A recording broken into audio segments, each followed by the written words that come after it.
Subscribe to our YouTube channel and press the bell icon to get the latest updates.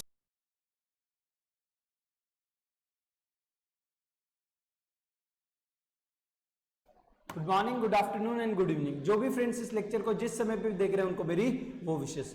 Friends, हम लोग ने last session के अंदर हमारा अकाउंटिंग स्टैंडर्ड 2 खत्म किया था। जो भी अकाउंटिंग स्टैंडर्ड 2 से रिलेवेंट जितना भी पार्ट आपको इन्वेंट्री में पूछा जा सकता था वो हमने खत्म किया था। अच्छा, उसमें एक दो चीज जो रह गया था वो आपको ना अभी ऐड कर लेना है। यहाँ पे सिर्फ एक दो नोट रह गए थे, वो लिख लेते हैं। मैं ये रब कर रहा हूं, पहले उसको कंप्लीट करते हैं फिर आज का सेशन स्टार्ट करते हैं।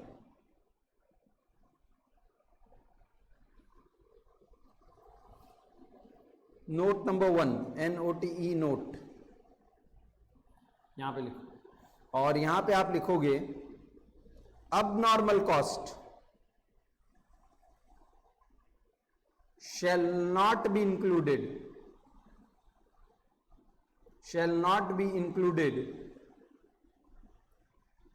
in the cost of asset, abnormal cost shall not be included in the cost of asset। बराबर है। ये एक नोट आपको क्या करना है, यहाँ पे ऐड कर लेना है। इसका मतलब क्या होता है वो ये जब टॉपिक आएगा तब समझेंगे। फिलहाल के लिए आप यहाँ पे आ जाओ।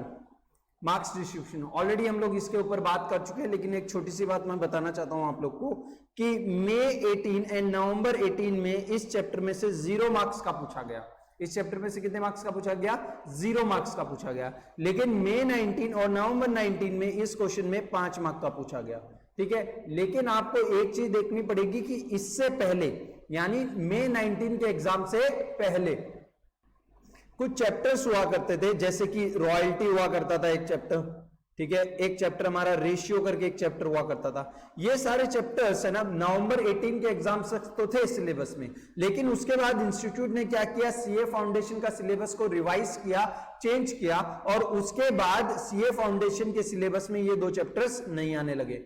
ठीक है, यानी यहां पे जब से सिलेबस चेंज हुआ है, जब से सिलेबस कम हुआ है, तब से इन्वेंट्री का वेटेज क्या हो रहा है, बढ़ रहा है। और चांसेस हैं कि आपके एग्जाम में इसमें 10 मार्क का क्वेश्चन या फिर 5 मार्क का क्वेश्चन देखने को अगेन मिल जाए। तो इसको लाइटली नहीं लेना है हमें। और चैप्टर भी ज्यादा कुछ डिफिकल्ट नहीं है। ठीक है, इतना ज्यादा कुछ टेक्निकल चैप्टर नहीं है, सिर्फ आपको थोड़ा सा कॉन्सेप्चुअल अंडरस्टैंडिंग होना चाहिए और ये चैप्टर आपका क्या हो जाएगा, आराम से हो जाएगा। तो चलो शुरुआत करते हैं। सबसे पहले देखो, there are 2 systems of inventory. ठीक है, अब देखो मेरे पास क्लोजिंग स्टॉक 31 मार्च 31 मार्च 2018 को कितना पड़ा है, तो ये मैं कैसे फाइंड कर सकता हूं? 2 तरीके से फाइंड कर सकता हूं। कैसे फाइंड कर सकता हूं? 2 तरीके से। एक तो मैं क्या करूंगा, एक तो मैं मेरी कंपनी में जाऊंगा, मेरी फैक्ट्री में जाऊंगा और मेरी फैक्ट्री में सब वर्कर लोग को 31 मार्च को जाके बोलूंगा भाई गिनो कितना सामान पड़ा अपनी फैक्ट्री के अंदर। तो सब वर्कर लोग क्या करेंगे, काउंटिंग स्टार्ट करेंगे। ठीक है, मैं भी उधर खड़ा के देखूंगा। इसको हम लोग बोलेंगे फिजिकल रिकॉर्डिंग या फिजिकल काउंटिंग। क्या बोलेंगे इसे हम लोग? Physical counting. इसका बुक में नाम कुछ और है, वो बाद में डिस्कस करते हैं।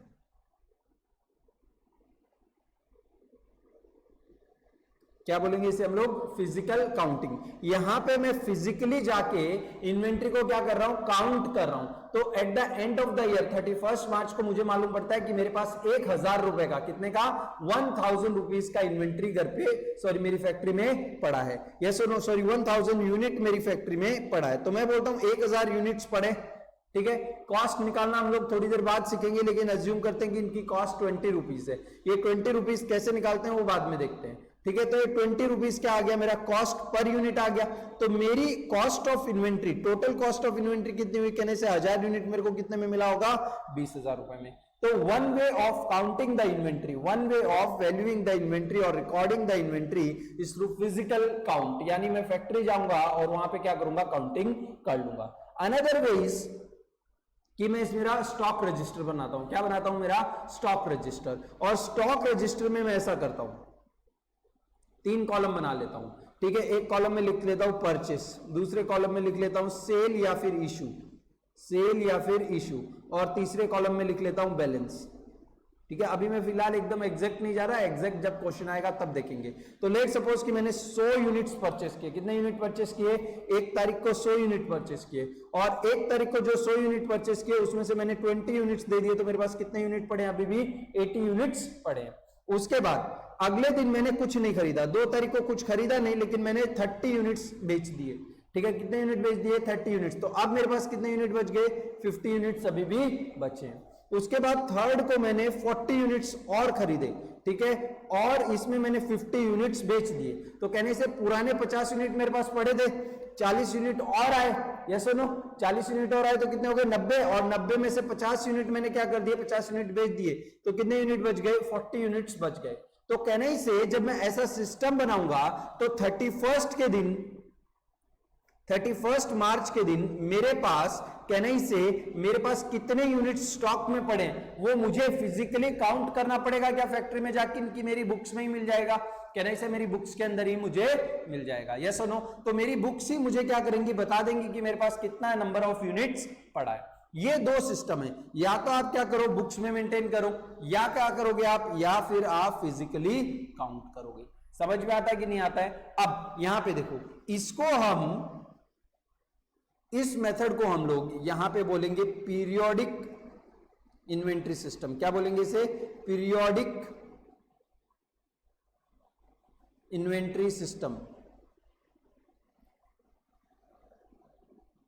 और इसको हम बोलेंगे परपेचुअल इन्वेंट्री सिस्टम। क्या बोलेंगे इसे, एक को पीरियोडिक इन्वेंट्री सिस्टम और दूसरे को परपेचुअल इन्वेंट्री सिस्टम भी बोलेंगे। अच्छा, पीरियोडिक सिस्टम का एक दूसरा नाम और है, that is physical inventory system भी बोलते हैं। क्यों इसमें, क्योंकि इसमें हम लोग फिजिकली जाके इन्वेंट्री क्या करते हैं, इन्वेंट्री को काउंट करते हैं, फिजिकल इन्वेंट्री सिस्टम। मालूम पड़ता है कि नहीं पड़ता है सबको, 100%। चलें आगे, ओके, नेक्स्ट थिंग देखो अभी आगे। अब इनके बीच में देखो मेन आपको डिफरेंस तो मालूम पड़ गया, लेकिन बुक के हिसाब से क्या लिखा है, ठीक है। This system is based on physical verification, यानी आप क्या करोगे, फिजिकली जाके क्या करोगे, वेरीफाई करोगे। This system is based on the book record, यानी हमारी बुक्स के हिसाब से हम इन्वेंट्री फाइंड करते हैं। दोनों में ही हम लोग क्या फाइंड कर रहे हैं, क्लोजिंग स्टॉक फाइंड कर रहे हैं, लेकिन एक में कितना आया कितना गया वो देख रहे हैं, और एक में सिर्फ जाके क्या कर ले रहे हैं, काउंट कर ले रहे हैं। तो इसमें हम लोग काउंट कर ले रहे हैं, और इसमें परचेस सेल देख के हम लोग क्या कर रहे हैं, ये पता कर रहे हैं इतना आया इतना गया तो इतना पड़ा होगा, यस और नो, यस। अब देखो, this system provides information about inventory and cost of goods sold, ठीक है। ये जो सिस्टम है, ये सिस्टम हमें प्रोवाइड करता है इन्वेंट्री की इंफॉर्मेशन, यानी हमारे पास कितनी इन्वेंट्री पड़ी है वो, और एक हमें प्रोवाइड करता है कॉस्ट ऑफ गुड्स सोल्ड। ये दोनों प्रोवाइड करता है, लेकिन कब, एट ए पर्टिकुलर डेट, यानी कहने से मैं हर रोज तो मेरी फैक्ट्री में जाके सामान गिन नहीं सकता ना, हर रोज मैं मेरी फैक्ट्री में जाके गुड्स गिन सकता हूं क्या, पॉसिबल ही नहीं है मेरी फैक्ट्री के अंदर रोज गुड्स गिनना। क्यों नहीं गिन सकता, क्योंकि देखो फैक्ट्री के अंदर तो क्या है, सामान आता है जाता है, सामान आता है जाता है। तो अगर मुझे काउंटिंग करनी है ना, तो मुझे पूरी फैक्ट्री बंद करनी पड़ेगी, ताकि जितना सामान है उतना ही रहे और उसको मैं क्या कर सकूं, काउंट कर सकूं। तो रोज तो फैक्ट्री बंद नहीं रख सकता, तो कहने से एक पर्टिकुलर दिन मुझे क्या करना पड़ता है, मेरी फैक्ट्री बंद रखनी पड़ती है, और उस दिन मुझे इन्वेंट्री कितनी है मुझे वो फाइंड करना पड़ता है, मेरी क्लोजिंग इन्वेंट्री कितनी है वो मुझे फाइंड करना पड़ता है। और कहने से लेट सपोज मैंने काउंट किया और मुझे मालूम पड़ा कि 1000 यूनिट्स पड़े, कितने यूनिट्स पड़े, 1000 यूनिट्स पड़े, और एक यूनिट लेट सपोज 10 रुपीज का है, तो कितनी क्लोजिंग स्टॉक इन्वेंट्री पड़ी है, कहने से कितना क्लोजिंग स्टॉक पड़ा है, कहने से क्लोजिंग स्टॉक पड़ा है 10,000 रुपए का। अब कितने का गुड्स मैंने सेल कर दिया, कॉस्ट ऑफ गुड्स सोल्ड, तो देखो मैंने 5000 रुपए का सामान खरीदा स्टार्टिंग में, ओपनिंग स्टॉक कितने का सामान खरीदा था, 5000 का, ठीक है, और सॉरी 5000 का मेरे पास स्टार्टिंग में ओपनिंग स्टॉक था, और इस साल मैंने 20,000 रुपए का सामान क्या कर लिया, परचेस कर लिया, क्या कर लिया, परचेस कर लिया। तो कहने से मेरे पास टोटल सामान कितने रुपए का होना चाहिए, 25,000 का सामान होना चाहिए, लेकिन मेरे पास पड़ा कितना है, कहने से 10,000 ही पड़ा है। तो बाकी क्या हो गया, कहने से बाकी 15,000 रुपए का जो सामान था वो हम लोग ने क्या कर दिया, बेच दिया। तो 15,000 वो कॉस्ट है, उन गुड्स की कॉस्ट है जो हमने क्या कर दिए, बेच दिए, इसीलिए इसको बोलते हैं कॉस्ट ऑफ गुड्स सोल्ड। तो इस मेथड के अंदर कहने से ओपनिंग इन्वेंट्री तो हमें पिछले साल की बैलेंस शीट से मिल जाएगा, क्योंकि पिछले साल का क्लोजिंग जो इन्वेंट्री होगा इस साल का क्या होगा, ओपनिंग इन्वेंट्री होगा। और कहने से इस साल का परचेस मुझे परचेस अकाउंट से मिल जाएगा, तो कहने से opening plus purchase.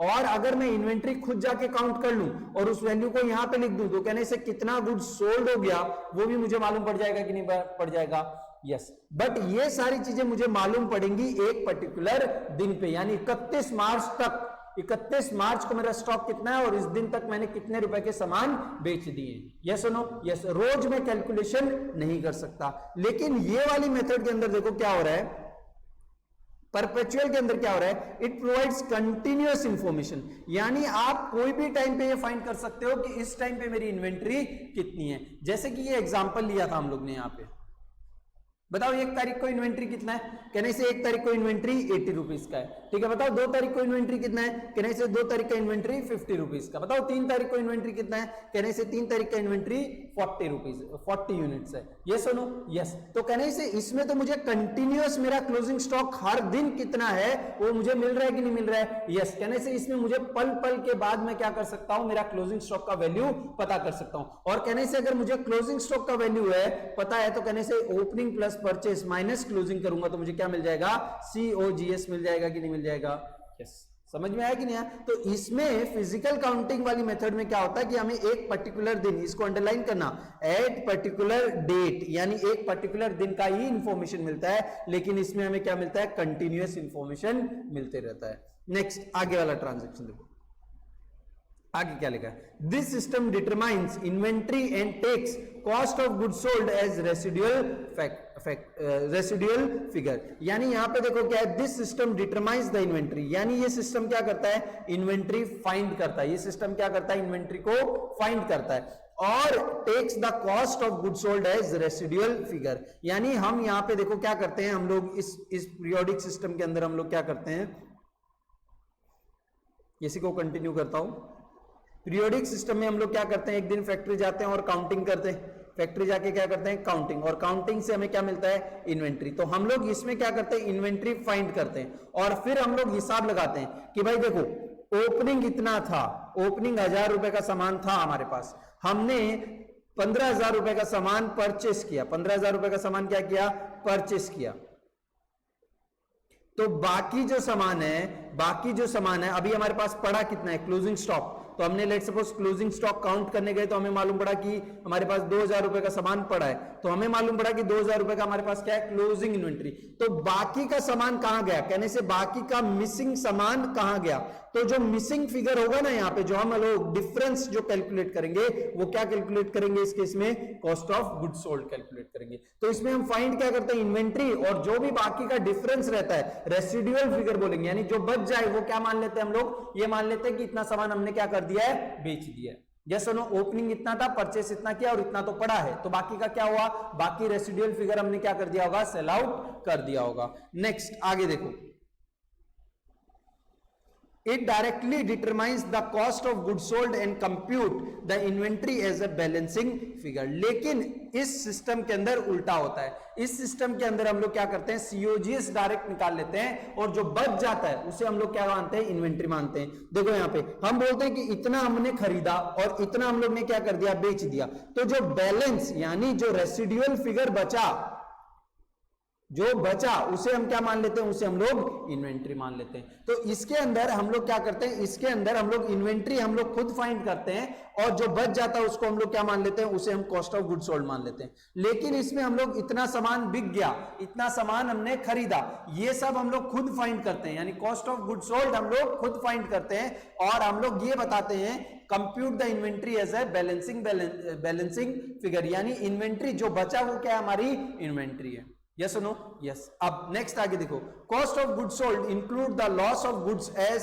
As goods not in inventory are assumed to be sold. ठीक है, अब यहां पे देखो क्या लिखा है, closing inventory includes the loss of goods as all unsold goods are assumed to be in inventory. यानी यहां पे समझने की कोशिश करो। लेट सपोज एक प्रैक्टिकल सिनेरियो लेते हैं, 1000 रुपए का सामान खरीदा, कितना रुपए का सामान खरीदा, 1000 रुपए का, सॉरी ओपनिंग स्टॉक कितना हमारा, 1000 रुपए का हमने परचेस किया और वो परचेस लेट सपोज हमने 10,000 रुपए का सामान परचेस किया। ठीक है। अब हमारे पास क्लोजिंग इन्वेंट्री कितना पड़ा है, क्लोजिंग इन्वेंट्री हमारे पास पड़ा है लेट सपोज कि 3000 रुपए का। कितने का पड़ा है, 3000 का। अब देख के क्या लगता है इस केस में, अब इस केस में देख के ये लगता है कि 1000 रुपए का सामान क्या है, हमने खरीद लिया। 1000 रुपए का सामान क्या किया हम लोग ने, हमारे पास था 10,000 का हमने खरीदा, कितना हो गया 11,000, और 11,000 में से अभी भी कितना पड़ा है 3,000। तो बाकी जो 8,000 बैलेंसिंग फिगर है, बाकी जो 8,000 क्या बैलेंसिंग फिगर है, ये 8,000 रुपए जो हैं आपके, ये 8,000 रुपए आपके क्या है बेसिकली ओपनिंग प्लस परचेस, ये आपके क्या है, ये आपके हैं COGS, cost of good sold. ये वो फिगर है जो आपने क्या कर दिया है, ये वो कॉस्ट ऑफ गुड्स है जो आपने क्या कर दिए, सेल कर दिए। ये सुनो 1000 रुपए का सामान था, 10,000 का और खरीदा, कितना हो गया 11,000, लेकिन 11,000 में से 3 ही पड़ा, मतलब बाकी 8 क्या मान लेते हैं हम लोग, अब मान लेते हैं, हम अज्यूम कर लेते हैं कि ये क्या हो गया होगा, बिक गया होगा। ये सुनो, और ये 3,000 मैंने कैसे फाइंड किया, तो ये काउंट, फिजिकल काउंट किया होगा मैंने, क्या किया होगा, फिजिकली मैंने इन्वेंट्री को यहाँ पे क्या किया होगा, काउंट किया होगा। ये सुनो, तो कहने से जो बैलेंसिंग फिगर है उसको मैं क्या मान लेता हूं, बैलेंसिंग फिगर को मैं कॉस्ट ऑफ गुड सोल्ड मान लेता हूं। लेकिन ऐसा भी तो हो सकता है ना कि इस 8,000 रुपए के सामान में से 500 रुपए का सामान हमने बेचा नहीं, लेकिन कहीं ना कहीं गुम गया, लॉस्ट, क्या हो गया, लॉस्ट। यस और नो, यस। और कहने से एक्चुअल में हम लोग ने बेचा कितना, हमने बेचा सेल कितने का किया, 7,500 का। यस और नो। लेकिन अगर मैं फिजिकल काउंट मेथड से जाऊं तो कहने से जो भी सामान कहने से फिजिकल काउंट मेथड के हिसाब से जाऊं तो कहने से जो भी सामान आपका अबनॉर्मली लॉस हो गया, यस और नो, कहीं गुम गया, आग लग गई, कोई चोरी कर लिया, ठीक है, ऐसा सामान आपको किस में दिखेगा, कहने से वो कॉस्ट ऑफ गुड्स सोल्ड में रिफ्लेक्ट होगा। कहां पे दिखेगा, cost of goods sold reflect होता है, और उसको हम लोग क्या मान लेते हैं, उसको हम लोग यहाँ पे कॉस्ट ऑफ गुड्स सोल्ड मान लेते हैं। लेकिन ये एक्चुअल में कॉस्ट ऑफ गुड्स सोल्ड नहीं है, ये क्या है, ये loss due to theft, loss due to fire, ऐसा सब है। यस और नो, यस। लेकिन अगर मैं यहाँ पे परपेचुअल सिस्टम फॉलो करता तो मैं परपेचुअल सिस्टम में मैं ये बोलता, देखो यही सेम एग्जांपल, मैं बोलता कि मेरा ओपनिंग इन्वेंट्री 1,000 का है, परचेस मेरा कितना है, मैं वही टेबल बनाता हूं, मैं बोलता ओपनिंग इन्वेंट्री मेरा जो है वो कितने का है, 1,000 रुपए का, और परचेस जो है मेरा वो कितने का है, परचेस मेरा 10,000 रुपए का है। ये सुनो, यस। और मैंने सेल कितना किया, तो कहने से सेल का फिगर, अगर मैं सेल का फिगर रिकॉर्ड कर रहा हूं तो कहने से मुझे मालूम पड़ेगा कि मैंने सेल कितने का किया, 7,500 रुपए का सेल किया। कितने का सेल किया, 7,500 का। तो कहने से जो बाकी बैलेंस बचा वो मेरा क्या होगा, कहने से बैलेंस बचा वो मेरा क्लोजिंग स्टॉक होगा, यानी क्लोजिंग इन्वेंट्री होगा। ये सुनो, और कहने से बैलेंस कितना बचता है, तो बैलेंस बचता है आपका 3,500। ये सुनो, यस। तो कहने से जो परपेचुअल सिस्टम है उसमें जो अबनॉर्मल लॉस हुआ ना वो इन्वेंट्री में दिखेगा, क्योंकि इसमें तो हम लोग एक्चुअल में जाके तो काउंट कर ही नहीं रहे। ये सुनो, इसमें हम लोग एक्चुअल में जाके काउंट नहीं कर रहे हैं, हम तो ये देख रहे हैं इतना आया, इतना था, इतना आया, इतना गया, तो इतना बाकी पड़ा होगा हमारे इधर, चाहे भले वो पड़ा है या नहीं पड़ा। एक्चुअल में रियल लाइफ में तो 3,000 का ही पड़ा है, ये सुनो, लेकिन हम लोग की बुक के हिसाब से कितना पड़ा है, 3,500 का। तो इस मेथड के अंदर जो अबनॉर्मल लॉस होगा ना वो इन्वेंट्री में दिखेगा, और इस मेथड के अंदर जो आपका अबनॉर्मल लॉस होगा वो किस में दिखेगा, कॉस्ट ऑफ गुड्स सोल्ड में दिखेगा। देखो यही चीज यहाँ पे क्या किया है, इन्होंने एक्सप्लेन किया है, क्या लिखा है, cost of goods sold includes the loss of goods as goods not in inventory are assumed to be sold. यानी जो COGS है वो इंक्लूड करेगा, इसको तोड़ के पढ़ो, COGS है वो इंक्लूड करेगा, will include the losses, include the loss of goods, include the loss of goods, यानी कोई गुड्स अगर कहीं चोरी हो गए, गुम गए, तो उसका लॉस जो होगा वो किस में इंक्लूडेड होगा, कॉस्ट ऑफ गुड्स सोल्ड में इंक्लूडेड होगा, as goods not in inventory are assumed to be sold. क्योंकि हम लोग जो गुड्स इन्वेंट्री में नहीं है उनको हम क्या मान लेते हैं, सेल मान लेते हैं। तो भाई जो चोरी हो गया है वो सामान भी हमारी इन्वेंट्री में नहीं होगा, तो उसको भी हमने क्या मान लिया होगा, सेल मान लिया होगा। और यहां पे देखो क्या लिखा है, closing inventory includes the loss of goods as, यहां से वापस तोड़ो इसको, as all unsold goods are assumed to be in inventory. तो हम लोग यहां पे क्या मान लेते हैं, हम लोग यहां पे मान लेते हैं कि जो सामान अभी तक नहीं बिका वो पड़ा ही है। बट कहने से ऐसा भी होता है, ऐसा भी तो हो सकता है जो सामान नहीं बिका वो हमारे पास पड़ा नहीं है, क्या पता चोरी हो गया हो। ये सुनो, तो वो लॉस जो होगा ना वो किस में दिखेगा, हम उसको क्लोजिंग इन्वेंट्री मान लेते हैं, इसलिए वो किस में दिखेगा, क्लोजिंग इन्वेंट्री में दिखेगा। नेक्स्ट आगे देखो, under this method inventory control is not possible.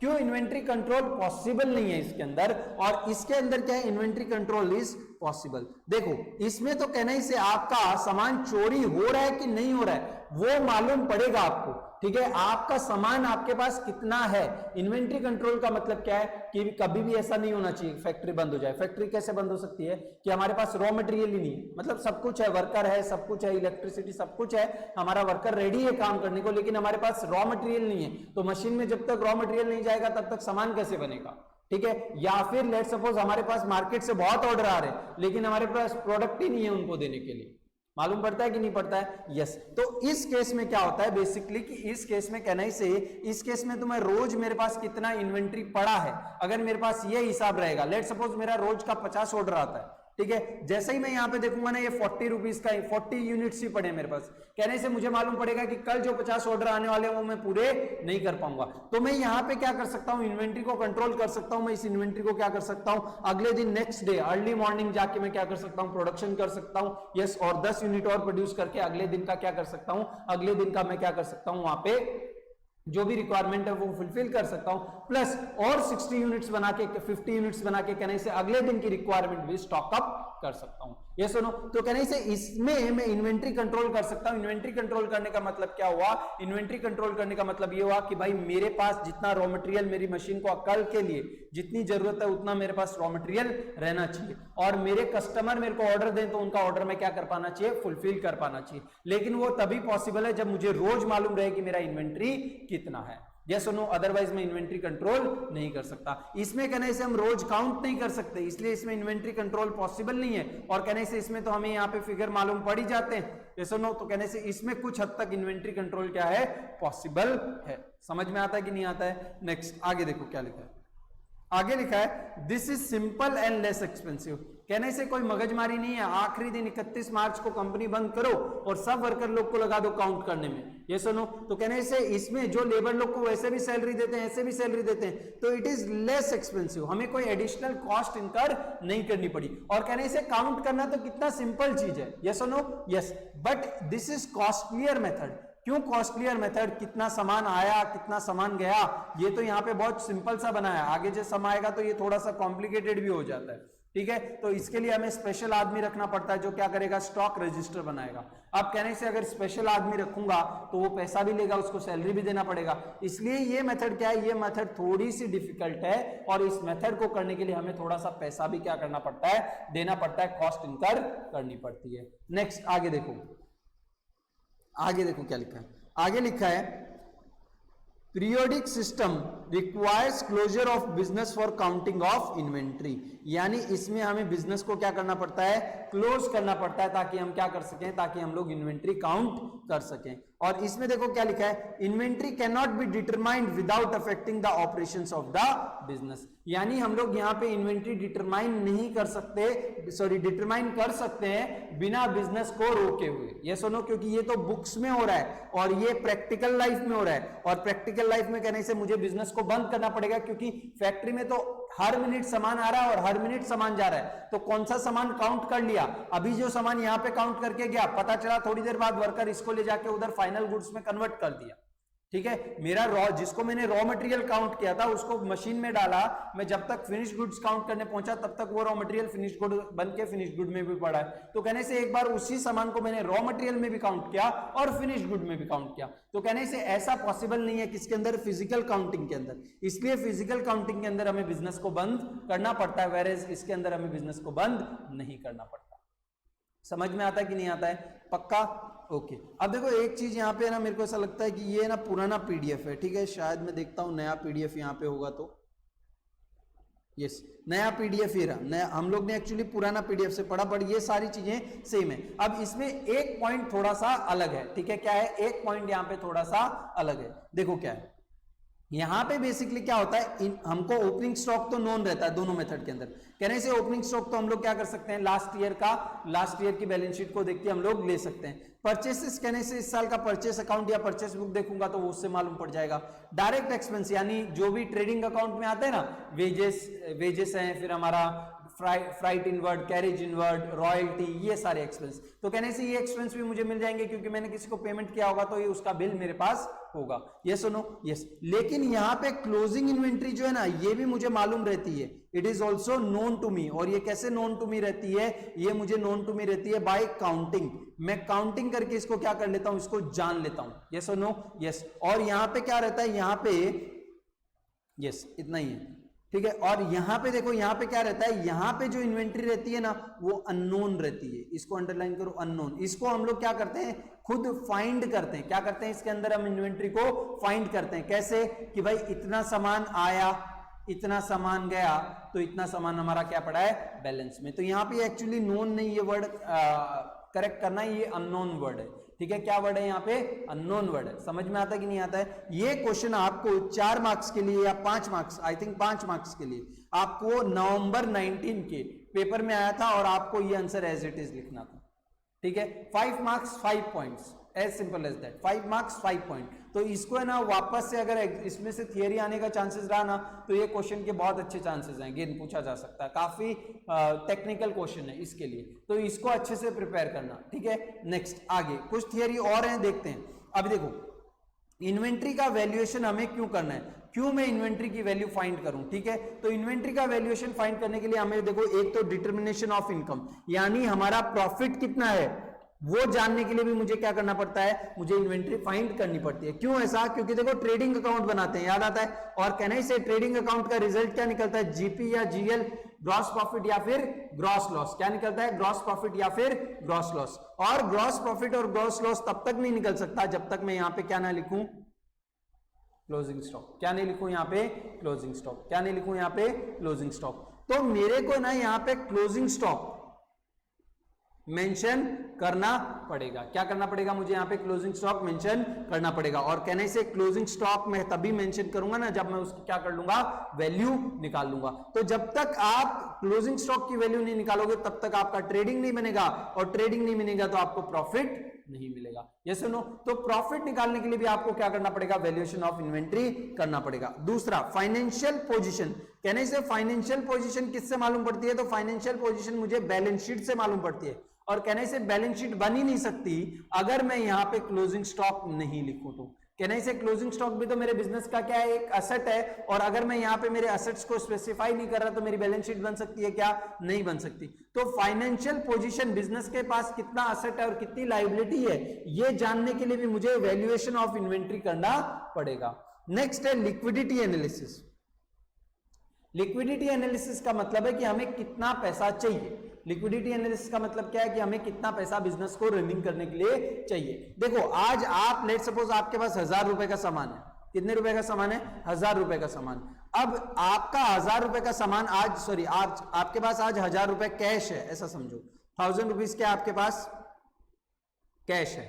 आप क्या करते हो, ये कैश किसी को देते हो और उससे क्या खरीदते हो, रॉ मटेरियल खरीदते हो। क्या खरीदते हो, रॉ मटेरियल। लेट से ये डे 1 है, आज क्या हमारा डे 1, आज पहला दिन है। हम लोग ने क्या क्या कैश देके रॉ मटेरियल खरीदा। अब ये रॉ मटेरियल सामान, रॉ मटेरियल से क्या होगा, बहुत सारी प्रोसेसेस इस पे होंगी और उसके बाद ये क्या बन जाएगा, उसके बाद ये फिनिश गुड्स बन जाएगा। क्या बन जाएगा, ये फिनिश गुड्स। लेट सपोज ऐसा करने में 5 दिन लग गए। कितना दिन लग गए, 5 दिन। और 5 दिन बाद आप क्या करते हो, फिनिश गुड्स को क्या करते हो, सेल करते हो। और आपको क्या मिलता है, आपको लेट से आप 2000 रुपए में सेल करते हो और आपको कैश मिलता है कितना, 2000 रुपीज। यस और नो, यस। तो देखो यहाँ पे day 1, day 2, day 3, day 4, day 5। Yes और नो, यस। अब लेट सपोज कि 5 मशीन के थ्रू जाता है। ये पहले दिन डे 1 पे मशीन 1 में गया, डे 2 पे मशीन 2 में गया, डे 3 पे ये मशीन 4 में गया, and so on and so fourth. Yes और नो, यस।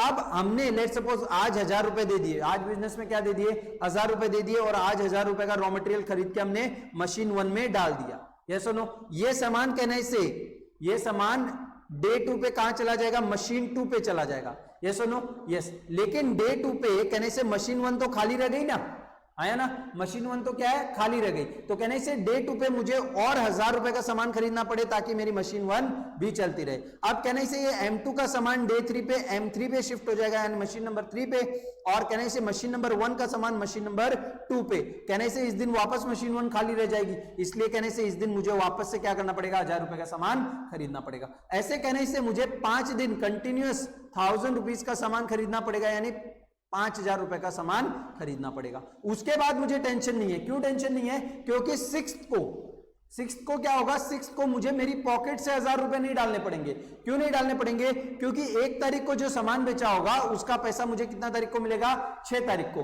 और कहने से उस पैसे से मैं क्या कर सकता हूं, 6 तारीख का सामान खरीद सकता हूं। तो ऐसे मुझे लिक्विडिटी एनालिसिस करने में मदद करता है कि मेरे बिजनेस में मुझे कितना लिक्विड कैश की जरूरत है मेरे बिजनेस को प्रॉपर्ली रन करने के लिए। कहने से 5 दिन का सामान खरीद सकूं, ठीक है, उतना मुझे क्या करना पड़ेगा, मेरे बिजनेस में यहां पे पैसा रोक के रखना पड़ेगा। यस और नो? यस। नेक्स्ट आगे देखो, स्टैट्यूटरी कंप्लायंस। अब देखो बहुत सारे लॉज हैं, ठीक है, जैसे इनकम टैक्स एक्ट है, कंपनीज एक्ट है, जीएसटी है, goods and service tax act, ठीक है, ये सारे एक्ट्स के अंदर है ना, ऐसे बहुत सारे रूल्स हैं, ऐसे बहुत सारे सेक्शंस हैं, ठीक है, जहां पे आपको ये स्पेसिफाई किया गया है कि हर कंपनी या फिर हर फर्म या फिर हर बिजनेस को इस तरह से अपना क्लोजिंग स्टॉक को वैल्यू करना पड़ेगा। तो जो बहुत सारे रूल्स है ना, इनकम टैक्स है, कंपनीज एक्ट है, तो उनकी रिक्वायरमेंट को फुलफिल करने के लिए स्टैट्यूटरी का मतलब होता है लीगल कंप्लायंस, यानी लीगल रिक्वायरमेंट को फुलफिल करने के लिए भी हमें क्या करना पड़ता है, कभी कभी वैल्यूएशन ऑफ इन्वेंट्री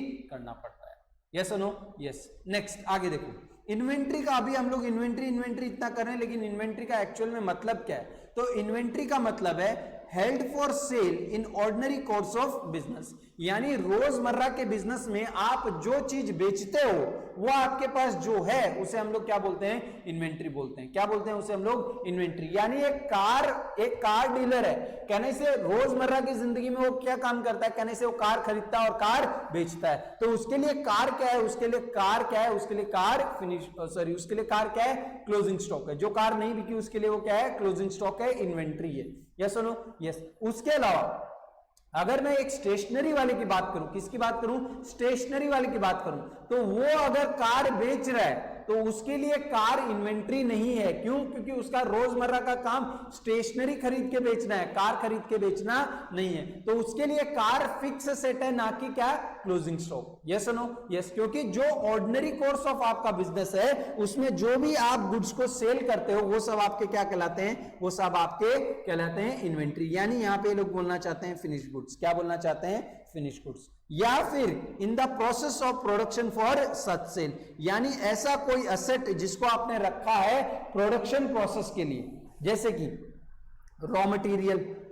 कहने से रॉ मटेरियल वो सामान नहीं है जिसको मैं मेरी रोजमर्रा की जिंदगी में मैं क्या करता हूं, सेल करता हूं, बट ये यूज हो रहा है मेरे किसमें, प्रोडक्शन प्रोसेस के अंदर। इसके लिए ये मेरे लिए क्या कहला जाएगा, ये भी मेरे लिए क्या हो जाएगा, ये भी मेरे लिए इन्वेंट्री हो जाएगा। तो इन्वेंट्री में मेरा फाइनल गुड्स तो आएगा ही आएगा जो मैं मार्केट में बेच रहा हूं वो तो। उसके अलावा दूसरे गुड्स कौन से आएंगे, तो उसके अलावा रॉ मटेरियल्स भी उसमें क्या होंगे, इंक्लूडेड होंगे। समझ में आता है कि नहीं आता है? नेक्स्ट आगे लिखा है in the consumption in the production process of goods and services for sale, यानी अगर कोई एसी वाला है तो वो कहना है इसे एसी रिपेयर करने की क्या दे रहा है, सर्विस दे रहा है। एसी रिपेयर करने की क्या दे रहा है, सर्विस दे रहा है। लेकिन कहने से कभी कभी एसी में क्या होता है, गैस रिफिल करनी पड़ती है। क्या करना पड़ता है, गैस को रिफिल करना पड़ता है। तो जो एसी रिपेयर करने वाला है ना, वो गैस नहीं बेच रहा है, वो बेच क्या रहा है, वो बेच रहा है सर्विस। लेकिन सर्विस बेचने के लिए उसको कहने से कुछ गैस का भी स्टॉक रखना पड़ेगा, अदरवाइज कहने से वो अपना काम नहीं कर पाएगा। तो ऐसा कोई कंजम्पशन हो रहा है, जैसे गैस का यूज हो रहा है ना, गैस का कंजम्पशन हो रहा है इसकी सर्विसेज के अंदर, तो ऐसा कोई कंजम्पशन हो रहा है बिजनेस के अंदर, वो सब चीजों को भी हम लोग क्या बोलेंगे, इन्वेंट्री बोलेंगे। क्या बोलेंगे उसे हम लोग, इन्वेंट्री बोलेंगे। Including maintenance supply. Maintenance supply का मतलब क्या, हमारी एक मशीन है, उस मशीन के अंदर एक लेट सपोज कि एक रबर का पट्टा है, ठीक है, बहुत सारे पट्टे होते हैं ना, तो वो पट्टा ऐसे घूमते रहता है। लेकिन अब इस कंपनी का प्रॉब्लम क्या है कि हर दूसरे दिन, ठीक है, एवरी सेकेंड डे, कंपनी इतनी फास्ट, ये मशीन इतनी फास्ट चलती है कि एवरी सेकेंड डे ये पट्टा टूट जाता है और हमें क्या करना पड़ता है, इसका रिप्लेसमेंट। तो हम ये नहीं करते कि जब पट्टा टूटेगा तब स्टोर पे जाएंगे और तब खरीद के लाएंगे। हम लोग क्या करते हैं, हम लोग ने ना एक स्टॉक रखा है 30 दिन तक के पत्ते रख दिए कि भाई अगले 30 दिन हमको कोई प्रॉब्लम नहीं हो। तो ऐसे जो पट्टे हैं, ठीक है, ऐसे जो पट्टे हैं, बेल्ट्स हैं, वो भी किसका पार्ट होंगे? वो भी हमारी इन्वेंट्री का पार्ट होंगे। किसका पार्ट होंगे? वो भी हमारी इन्वेंट्री का पार्ट होंगे। यस और नो? तो इन्वेंट्री में आपको एक तो आ जाएगा वो चीज जो आप नॉर्मली बेचते हो, एक वो सारी चीजें जिनको आप उसमें यूज करते हो ताकि उनको आप क्या कर सको? बेच सको, जैसे कि कंजम्पशन में गैस वाला एग्जांपल दिया, और एक वो सारी चीजें जो प्रोसेस में, प्रोडक्शन के प्रोसेस में लगती हैं, ठीक है, रॉ मटेरियल लगता है। और एक चीज को हम बोलते हैं WIP। क्या बोलते हैं? WIP का मतलब क्या है? लेट सपोज हमारे पास एक प्रोडक्ट है, वो 3 मशीन के थ्रू जाएगा तो बनेगा, M1, M2, M3 3 मशीन है। तो हमने यहाँ पे हमारे पास रॉ मटेरियल है, उसको हम लोग ने मशीन 1 में डाल दिया, ठीक है, ये मशीन 1 से मशीन 2 में चला गया, और आज 31 मार्च है। हर मशीन को 1 दिन चाहिए इस प्रोडक्ट को बनाने के लिए, ठीक है, तो 3 दिन में प्रोडक्ट रेडी होता है। आज 31 मार्च है, कहने से ये जो सामान यहाँ पे मशीन 2 के और मशीन 3 के बीच में अटका है, कहने से ये रॉ मटेरियल नहीं है। ये सुनो, क्योंकि रॉ मटेरियल तो कहने से, अगर मैं सिंपल एग्जाम्पल में बात करूं, सिंपल लैंग्वेज में बात करूं, तो किसका एग्जांपल लेंगे? प्लास्टिक का। प्लास्टिक का प्रोसेस क्या है? तो देखो, प्लास्टिक के छोटे छोटे दाने आते हैं, उनको आप मशीन में डालते हो, मेल्ट करते हो, उनको क्या करते हो आप? मेल्ट करते हो, और उसके बाद उससे प्लास्टिक प्रोडक्ट्स क्या होते हैं? निकल के बाहर आते हैं, ठीक है। अब इस केस में देखो, रॉ मटेरियल है, ठीक है, मैंने रॉ मटेरियल मशीन 1 मशीन 2 में डाला, ठीक है, दाना जो है वो प्लास्टिक के फॉर्म में कन्वर्ट हो गया, प्लास्टिक में क्या हो गया? वो कन्वर्ट हो गया, लेकिन उसको शेप देना अभी भी बाकी है। तो अभी जो प्लास्टिक है उसको आप रॉ मटेरियल भी नहीं बोल सकते, और कहने से उसको आप क्या नहीं बोल सकते? फिनिश गुड भी नहीं बोल सकते, क्योंकि लेट सपोज हमारा तो काम क्या है? हमारा काम तो है बकेट बनाना, लेकिन अभी हमने प्लास्टिक तो बना लिया, लेकिन इसको बकेट का शेप अभी भी नहीं दिया है, तो ये बकेट भी नहीं है और ये क्या? रॉ मटेरियल भी नहीं है। तो इसको हम बोलते हैं वर्क इन प्रोग्रेस। क्या बोलते हैं इसे हम लोग? WIP, वर्क इन प्रोग्रेस, ठीक है, यानी वो काम जो अभी भी इन द प्रोसेस है। यस और नो? यस। नेक्स्ट आगे देखो, ये तो हमने लास्ट जो हमारी PDF थी उसमें से पढ़ लिया था। अब यहां पे ये एग्जाम में क्वेश्चन आया था, मैंने एक आपको ये भी बताया था, ठीक है। अब हम लोग क्या करेंगे? अब हम लोग ने एक चीज सीखा कि हमारे पास कितनी मेथड्स ऑफ इन्वेंट्री हैं? 2 मेथड्स हैं, मेथड्स ऑफ इन्वेंट्री।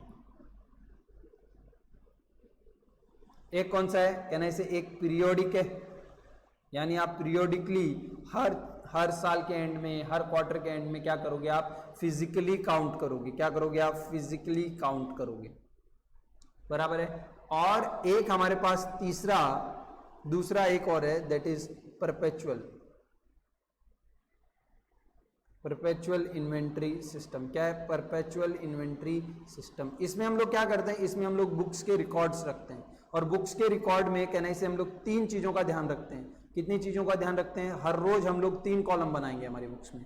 एक कितना परचेस किया, एक कितना इशू, यानी कितना हमने दे दिया, सेल में दे दिया हो या फिर मैन्युफैक्चरिंग डिपार्टमेंट को दे दिया हो, ठीक है, इशू किया, और एक हमारे पास कितना बैलेंस है, ठीक है। इन तीनों को हम लोग क्या करते हैं? मेंटेन करके चलते हैं। यस और नो? यस। अब ये तो कहने से बहुत सिंपल है, इसमें तो कुछ करना ही नहीं है, इसमें तो आपको जाओ और काउंट कर लो। यस और नो? यस। अब हम लोग यहां पे इनमें देखेंगे, ये खास करके ये वाली मेथड में, कि हम फीफो मेथड यूज कर रहे हैं, लिफो मेथड यूज कर रहे हैं, वेटेड एवरेज यूज कर रहे हैं, या फिर हम लोग सिंपल एवरेज यूज कर रहे हैं। यानी यहां पे तो हम लोग ये देखते हैं कि क्वांटिटी, इन दोनों में हम लोग क्या देख रहे हैं? इन दोनों में तो ये देख रहे हैं कि क्वांटिटी हमारे पास कितना पड़ा है। यस और नो? लेकिन यहां पे इन 3-4 मेथड से हम लोग क्या देखते हैं? इन 4 मेथड से हम लोग देखते हैं कि कौन सा क्वांटिटी, यानी कौन सी तारीख का सामान हमारे पास पड़ा है। समझ में आता है कि नहीं आता है? यहां पे हम लोग को यह मालूम पड़ेगा कि 1000 यूनिट्स पड़े हमारे पास, इन दोनों मेथड को। अगर मैं फैक्ट्री में गया और काउंट किया, मालूम पड़ा 1000 यूनिट पड़े, ठीक है। बुक्स में देखा कि भाई मेरे पास 1000 आया था, ठीक है, 2000 का सामान मैंने खरीदा और 1000 का अभी भी पड़ा है, तो मतलब 2000 का सामान क्या हो गया? बिक गया। तो ये 1000 रुपए का जो सामान मेरे पास क्लोजिंग इन्वेंट्री में पड़ा है, ये मैंने खरीदा कब था? इसकी रेट क्या थी? कहने से जिस दिन खरीदा होगा उस दिन की रेट होगी। यस और नो? तो यहां पे मैं ये फाइंड करता हूं कि कौन सा सामान, कौन सी रेट पे मैंने इस सामान को खरीदा था। यस और नो, ये मोटिव है इन 4 सिस्टम्स का। समझ में आता कि नहीं आता है? और इनको हम बोलते हैं मेथड ऑफ काउंटिंग। क्या बोलते हैं? Method of counting. यानी यहां पे तो हम काउंट कर रहे हैं, लेकिन ये 3 मेथड बताएंगे कि हमें काउंटिंग कैसे करनी है। ये 3 मेथड हमें बताएंगे कि काउंटिंग कैसे करनी है। तो स्टार्ट करते हैं। सबसे पहले अपनी बुक में हेडिंग डालो, इन्वेंट्री काउंटिंग मेथड। हेडिंग डालो, इन्वेंट्री काउंटिंग मेथड। हेडिंग डालो, इन्वेंट्री काउंटिंग मेथड। और फिर एक ऐसा सिंपल सा छोटा सा चार्ट बना लो, इन्वेंट्री काउंटिंग मेथड। ठीक है, यहां पे आप पूरा लिखोगे, मैं शॉर्ट में लिखा हूं, इन्वेंट्री काउंटिंग मेथड। और इसमें आप लिखोगे FIFO, LIFO, simple average, weighted average.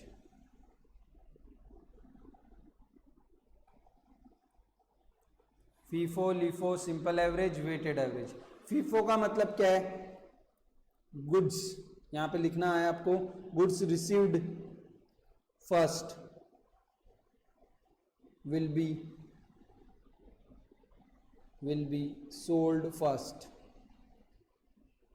यानी जो गुड्स सबसे पहले आए थे वो बिकेंगे भी कब? सबसे पहले बिकेंगे। और इसमें क्या है? इसमें है goods received last will be sold first. यानी जो गुड्स हमें सबसे लास्ट में मिले हैं उनको हम क्या करेंगे? उनको हम लोग सेल करेंगे कब? सबसे पहले सेल करेंगे। क्या करेंगे? उनको सबसे पहले सेल करेंगे। यस और नो? यस। इसमें हम लोग लिखेंगे calculate the average of just price, just the price. ठीक है, calculate the average of just the price. और इसमें लिखेंगे calculate the weighted average, calculate the weighted average of the price,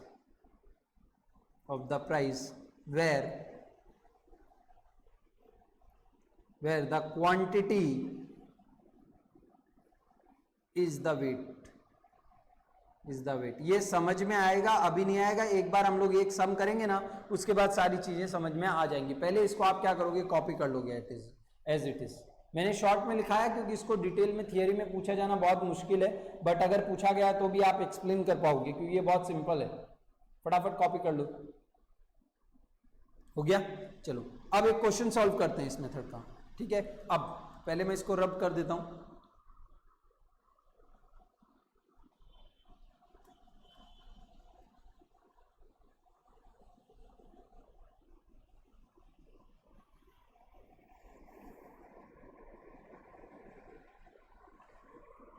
हमको क्या करना पड़ेगा? एक ऐसा स्टेटमेंट बनाना पड़ेगा, स्टेटमेंट शोइंग कैलकुलेशन ऑफ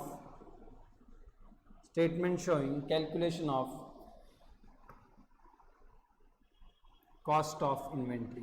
ठीक है, मैं शॉर्ट में लिखा हूं कॉस्ट ऑफ इन्वेंट्री, आपको पूरा लिखना रहेगा। और यहां पे आप एक फॉर्मेट बनाओगे। और फॉर्मेट में देखो, एक तो हमारे पास क्या रहेगा? डेट कॉलम रहेगा। क्या रहेगा? Date column. ठीक है, और उसके बाद जो है उसका आप 3 हिस्सा करोगे। कितना हिस्सा करोगे? 3। ठीक है, अब सबसे पहले जो है वो आपका रहेगा परचेसेस। क्या रहेगा? परचेसेस। दूसरा रहेगा इशू या फिर सेल, आप जो बोलना चाहो वो बोल सकते हो। और लास्ट रहेगा बैलेंस। और हर एक कॉलम के अंदर अगेन आपके पास कितने कॉलम रहेंगे? आपके पास 3 कॉलम रहेंगे। कितने कॉलम रहेंगे? 3 कॉलम।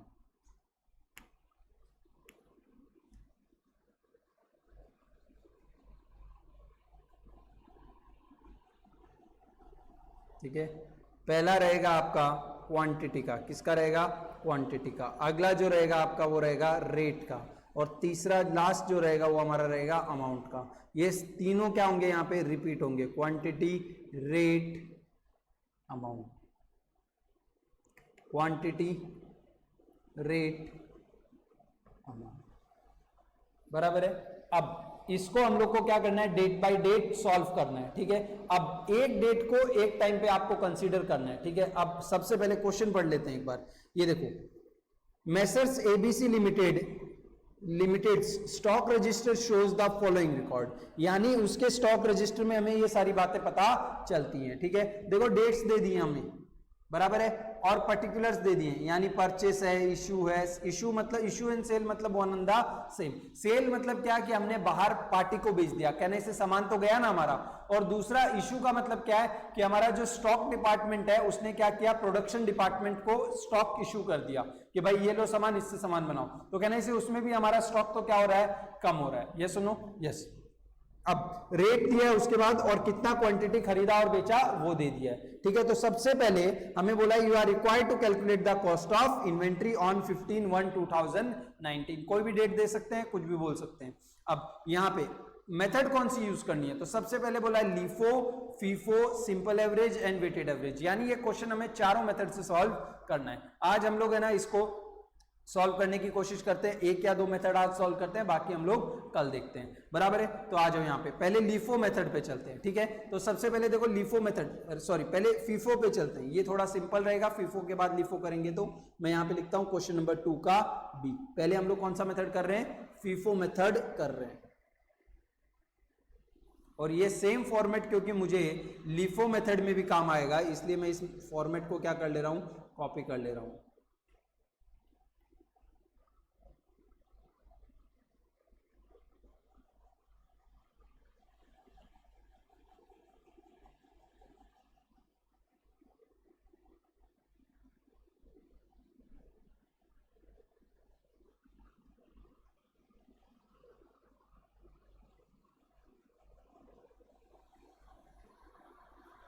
ठीक है, ओके।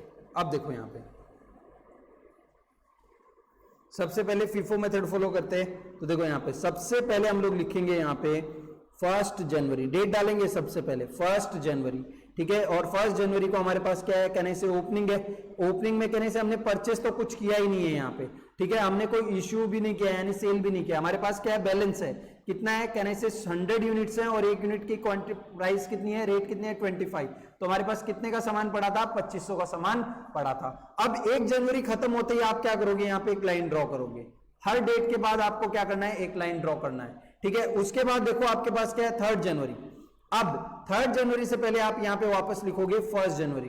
क्यों 1 जनवरी, क्योंकि 1 जनवरी का आपके पास सामान पड़ा है कितना, 125 एंड 25,000। अब इसके बाद आपने क्या किया, उसके बाद आपने 3 जनवरी को कहने से परचेस किया है। 3 जनवरी को क्या किया है, परचेस। कितना यूनिट परचेस किया है, तो 3 जनवरी को हमने परचेस किया है 150 यूनिट्स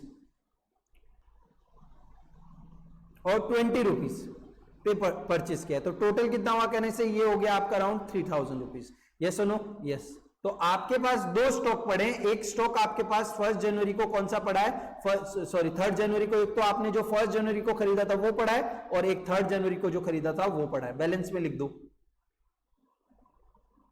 ऐसे हर डेट का स्टॉक आपको अलग लेके चलना है। 5 जनवरी को देखो वापस क्या हुआ, परचेस हुआ। तो आप यहां पे लिखोगे 1 जन, 3 जन। कहने से 1 जन को हम लोग ने खरीदा था, वो तो रिकॉर्डिंग हो गई है, और उसका कितना स्टॉक पड़ा हमारे पास, 100, 25 और 2500। ये सुनो, 3 जन का कहने से हम लोग ने रिकॉर्डिंग ऑलरेडी कर दिया, और 3 जन का स्टॉक कितना पड़ा है, 150, 20 और 3000। हम वापस यहाँ पे रिकॉर्ड नहीं करेंगे 3 जन का, समझ में आया ना। रिकॉर्डिंग एक ही बार होगी। ये तो हम लोग यहाँ पे बैलेंस बता रहे हैं कि 1 जनवरी का बैलेंस, 1 जनवरी को जब सामान खरीदा था ना, 1 जनवरी वाले सामान का बैलेंस इतना है, और 3 जनवरी वाले सामान का बैलेंस इतना है, ठीक है। अब नेक्स्ट कौन सा तारीख है, 5 जनवरी। 5 जनवरी को कहने से हमने परचेस किया है कितना, 200 यूनिट्स, और एक यूनिट कितने का है, 18 रुपए का। 3600 का सामान खरीदा, कहने से ये कितना हो गया, 200 यूनिट 18 रुपए के हिसाब से 3600 का सामान ये पड़ा है। नेक्स्ट 1 जनवरी का अगेन, इसमें ना आपको लेबर बहुत है, यानी बहुत मजदूरी बहुत करनी पड़ेगी, बार बार लिखने का इसमें। कहना से ये 3 दिन का हमारे पास सामान पड़ा है ना, इन 3 तारीख को, इन 3 डेट्स को हमने क्या खरीदा था, सामान खरीदा था, वो पड़ा है। 100 हमारे पास 25 तारीख, 1 तारीख का पड़ा है। 150 हमारे पास 3 तारीख का सामान पड़ा है, और 200 यूनिट्स हमारे पास 5 तारीख का सामान पड़ा है, ये सुनो, यस। और उसके बाद हमने 7 जनवरी को क्या कर लिया, नया परचेस किया। कितना परचेस किया, तो 7 जनवरी को हमने 100 यूनिट्स परचेस किया, 15 रुपए के हिसाब से 1500। तो कहने से 100 यूनिट हमारे पास ये पड़ा है, हाँ या ना, यस। अब अगर मुझे कोई पूछेगा कि 7 जनवरी को आपके पास कितना सामान पड़ा है, तो कहने से इन सब का टोटल करके क्या बता दूंगा, कॉस्ट ऑफ इन्वेंट्री बता दूंगा कि नहीं बता दूंगा, यस बता दूंगा। लेकिन इस क्वेश्चन में मुझे 15 तारीख का पूछा है, ना कि 7 तारीख का, तो मुझे 15 तारीख का कैलकुलेट करना है। अब देखो 8 तारीख को क्या हुआ है, इशू हुआ है। अब इशू मतलब सेल कर दिया हमने एक तरह से, ये सुनो। अब यहां पे जाके क्वेश्चन क्या हो जाता है, इंपॉर्टेंट हो जाता है। मेरे को थोड़ा और जगह चाहिए तो मैं इसको नीचे ले लेता हूं।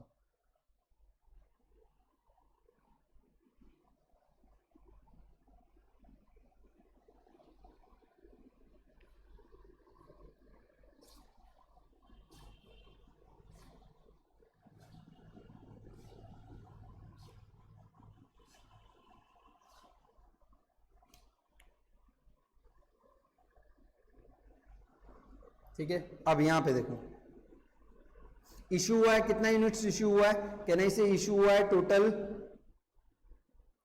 350 यूनिट्स। कितना यूनिट्स इशू हुआ है, 350 यूनिट्स। अगर आप यहां पे डेट्स नहीं भी लिखोगे ना तो दैट इज ऑल्सो फाइन, आप सिर्फ एक ही डेट लिखोगे तो भी चलेगा। सिंपल कर देता हूं, आप कंफ्यूज ना हो जाओ, इसलिए ऐसा भी चलेगा, ठीक है। लेकिन आपको फिगर सारे लिखने पड़ेंगे। अब देखो 8 जून को क्या हुआ है, कहने से 8 जून को क्या हुआ है, यहाँ पे इशू हुआ है। 8 जैन को इशू हुआ है, कितना इशू हुआ है, कहने से 8 जैन को 350 यूनिट्स इशू हुआ है। अब देखो हमारे पास 3 सामान पड़ा है। अब यहाँ पे दिमाग लगाओ, कितना सामान पड़ा है, 4 दिन का सामान पड़ा है। एक हमारे पास 1 जनवरी का पड़ा है, एक 3 जनवरी, एक 5 जनवरी और एक 7 जनवरी का। अब जो ये 350 यूनिट्स देना आपको, आप क्या 1 तारीख वाले में से दोगे कि आप इसको 3 तारीख वाले में से दोगे कि आप इसको 5 तारीख वाला सामान गया कि आपका 7 तारीख को जो खरीदा था वो सामान गया। तो आप फीफो मेथड फॉलो कर रहे हो, तो जो सबसे पहले सामान खरीदा गया होगा वो सबसे पहले आपने इशू किया होगा। यानी 100 यूनिट्स आपकी ये गई होंगी, 25 वाली, ये वाली। तो कहने से 2500 का सामान तो ये गया होगा। कहने से टोटल सामान कितना गया है, 350 यूनिट्स। तो 100 में गया, कितना बचा, 250। अब यहां पे कितना हो गया, कहने से 150 ये चला गया, 20 कितना गया, 3000 का सामान ये चला गया। अब कितना और बच गया, कहने से टोटल यूनिट्स हमारी 350 गई, 350 में से 100 तो पहली तारीख वाली गई और 150 कितने तारीख वाली गई, 150 3rd तारीख वाली गई। कितना और जाना चाहिए, कहने से 250, 100 और बचेगा। और कहने से 100 5 तारीख वाले में से चली जाएगी। 100 कितने तारीख वाले में से चली जाएगी, 5 तारीख वाले में से। कितना, 18 के हिसाब से 1800 ये चला जाएगा। तो कहने से 350 यूनिट्स चला गया। अब हमारे पास बचा क्या, बैलेंस क्या बचा, तो देखो इसमें बैलेंस हमारे पास कहने से इस 200 में से 100 चला गया, तो कितना बच गया, 100 अभी भी बाकी है। तो 1800 तो ये पड़ा है। और कहने से 7 तारीख वाला सामान तो पूरा का पूरा ही हमारे पास पड़ा है, तो 1500 हमारे पास ये पड़ा है। समझ में आया कि नहीं आया। तो अगर कोई मुझे पूछे कि 8 जनवरी को आपके पास कितना सामान पड़ा है, तो मैं बोलूंगा कि 8 जनवरी को आप इन दोनों का टोटल कर लो, उतना सामान पड़ा है, यानी 3300 रुपए का सामान पड़ा है। That is a cost of inventory.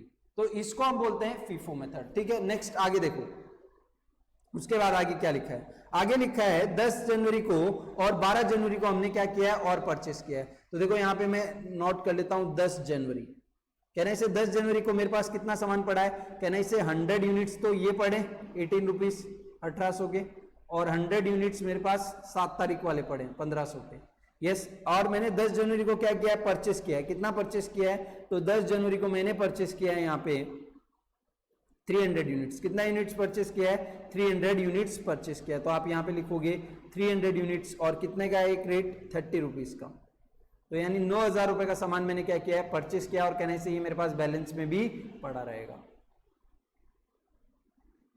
Next आगे की डेट पे चलते हैं, और अब हमारे पास 12 जनवरी, और कहने से 12 जनवरी पे मेरे पास 100 यूनिट्स तो 18 रुपए के हिसाब से पड़ी है, जो मैंने 18 रुपए में खरीदी थी। 100 यूनिट्स जो 15 रुपए में खरीदी वो पड़ी है, और 300 यूनिट जो मैंने 30 रुपए में खरीदी थी वो पड़ी है, यानी कितना हो गया, 9000। अब नेक्स्ट आगे देखो, 12 जनवरी को मैंने 100 यूनिट खरीदा 35 रुपीज में, कहने से अगेन परचेस के कॉलम में आएगा 100 यूनिट्स 35 रुपीज में, तो 3500 के हिसाब से 100 यूनिट्स 35 रुपीज में 3500 के हिसाब से। नेक्स्ट कहने से अगला 15 जनवरी को हमने क्या किया है, इशू किया है, कितना यूनिट्स, 250 यूनिट्स। 15 जनवरी को हमने क्या किया है, इशू किया है 250 यूनिट्स। 250 है ना, देख लेते हैं, यस। अब कहने से यहां पे मेरे पास सबसे पहले ये इशू करूंगा मैं, तो कहने से इसमें से इशू करूंगा, फर्स्ट इन फर्स्ट आउट, जो पहले खरीदा था वो पहले जाएगा। तो कहने से पहले ये यूनिट्स खरीदे थे ना मैं 18 कौन से तारीख का है, देखो कहने से 5 जनवरी का सामान में से 200 यूनिट्स खरीदा था, उसमें से 200 तो हम लोग ने कहने से 200 में से 8 जनवरी को हमने 100 यूनिट यहां पे बेच दिया। कितना यूनिट और पड़ा है, अभी भी हमारे पास 100 पड़ा है, तो इस 100 में से कहने से पूरा दे देंगे, 100 यूनिट्स दे देंगे 18 के हिसाब से, तो कहने से 1800 का सामान तो ये चला जाएगा, और 100 दे देंगे क्योंकि 250 टोटल देना है, ये 15 के हिसाब से 1500 का सामान ये चला जाएगा, और 50 दे देंगे, कहने से 50 ये चला जाएगा, तो कितना हो जाएगा, 250 यूनिट्स हो जाएगा, और ये हो गया आपका 1500। अब इसके बाद आपका बैलेंस कितना बचेगा, तो देखो उसके लिए बैलेंसिंग करते हैं, और कहने से बैलेंस 300 यूनिट्स में से आपने 50 दे दिए, कितने यूनिट बच गए, 250 यूनिट, और 1 यूनिट कितना है, 30 का, 7500, तो ये हो गया, ठीक है। और 100 यूनिट कहने से जो 12 तारीख को खरीदे थे वो तो ऐसे कैसे ही पड़े हमारे पास, आया ना, तो कहने से 3500 रुपए का यूनिट वो हो गया। तो अगर मुझे कोई बोलता है 15 तारीख को तुम्हारा कॉस्ट ऑफ इन्वेंट्री क्या है, तो मैं बोलूंगा 15 तारीख को मेरा कॉस्ट ऑफ इन्वेंट्री कितना है, 11000 रुपए है। कितना है, 11000 रुपए है। ये कौन सा मेथड था, ये आपका फीफो मेथड था। ये कौन सा मेथड था, फीफो मेथड। सिर्फ कुछ नहीं करना है, माइनस करना है, जो सबसे पहले आया ना उसमें से इश्यू माइनस करो, समझ में आता है कि नहीं आता, और जो बैलेंस रहता है उसको आप क्या करोगे, करते जाओगे। ये क्वेश्चंस आपको प्रैक्टिस करके ही आएगा, देखने से नहीं समझ में आएगा, बराबर है, क्योंकि इसमें कुछ लॉजिक वॉजिक इतना ज्यादा कुछ है नहीं, सिर्फ क्या है बेसिकली आपका कैलकुलेशन पार्ट ज्यादा है, ये सुनो, लेबर मैनुअल प्रोसेस ज्यादा है। नेक्स्ट अभी इसी क्वेश्चन को हम लोग क्या करेंगे, फीफो मेथड से भी सॉल्व करके देखते हैं। तो आ जाओ यहाँ पे question number 2A, LIFO method. FIFO से तो हो गया, अब लिफो देखते हैं। इसको मैं थोड़ा बड़ा कर लेता हूं क्योंकि इसमें स्पेस कम ही पड़ेगी।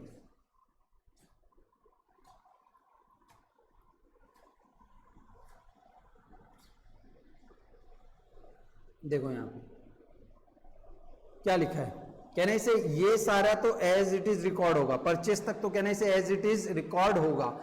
तो सबसे पहले 1 जनवरी को मैंने क्या किया, 1 जनवरी को मेरे पास ओपनिंग स्टॉक पड़ा था, तो यहां पे आ जाएगा कितना यूनिट्स, 100 यूनिट्स, कितना था, 100 यूनिट्स 25 रुपीज, तो 2500 का सामान तो ये आ गया। नेक्स्ट 1 तारीख खत्म हो गया, अब मैं क्या करूंगा, अब मैं 3rd जन का करूंगा। 3rd जनवरी को देखो, कहने से 3rd जनवरी को 100 यूनिट्स 25 के हिसाब से ये तो पड़ा ही होगा, उसके अलावा मैंने 150 यूनिट्स खरीदा है। कितना यूनिट्स था, 150 यूनिट्स 20 रुपए के हिसाब से, 150 यूनिट्स 20 रुपीज के हिसाब से कितना हो गया, 3000 हो गया। तो कहने से ये यहाँ पे आएगा 150 यूनिट्स 20 के हिसाब से 3000। तो सुनो, कहने से 7500 का सामान 3rd जनवरी को पड़ा था। अब 5th जन को, 5th जन को कहने से 100 यूनिट तो हमारे पास पहले का पड़ा है 25 के हिसाब से, और 150 यूनिट्स हमारे पास 20 के हिसाब से पड़ा है 3000 का, आया ना, यस। और कहने से 5th जन को हमने क्या खरीदा है, 5th जन को हमने और सामान खरीदा, कितना, 200 यूनिट्स 18 रुपीज के हिसाब से। तो कहने से वो परचेस में आएगा 200 यूनिट्स 18 रुपीज के हिसाब से 3600, 200 यूनिट 18 के हिसाब से 3600 का सामान ये पड़ा है। और उसके बाद कहने से 7th जन को वापस परचेस हुआ है, लेकिन उससे पहले कहने से 100 यूनिट 25 के हिसाब से जो खरीदा था वो भी पड़ा होगा 7 तारीख को। 150 यूनिट जो 20 रुपए के हिसाब से खरीदा था 3000 रुपए, वो भी पड़ा होगा। और 200 यूनिट 18 रुपए के हिसाब से जो खरीदा था वो भी पड़ा होगा 3600। उसके अलावा कहने से मैंने क्या किया, उसके अलावा मैंने 100 यूनिट्स परचेस किया है 15 के हिसाब से। मैंने क्या किया, 100 यूनिट्स को 15 के हिसाब से यानी 1500 पे परचेस किया। ये सुनो, यस, कहने से ये भी पड़ा होगा। अभी तक मैंने बेचा नहीं है ना कुछ भी, इसलिए सारा का सारा सामान आज तक जो खरीदा गया वो पड़ा है। अब 8th जन को मैंने क्या किया है, कहने से इशू किया है। 8th जन को मैंने इशू किया, और कितना इशू किया है, तो देखो 8th जन को इशू किया है मैंने 350 यूनिट्स। अब कौन सा मेथड है, लिफो, यानी जो सबसे लास्ट में आया है ना वो सबसे पहले जाएगा। तो देखो यहां पे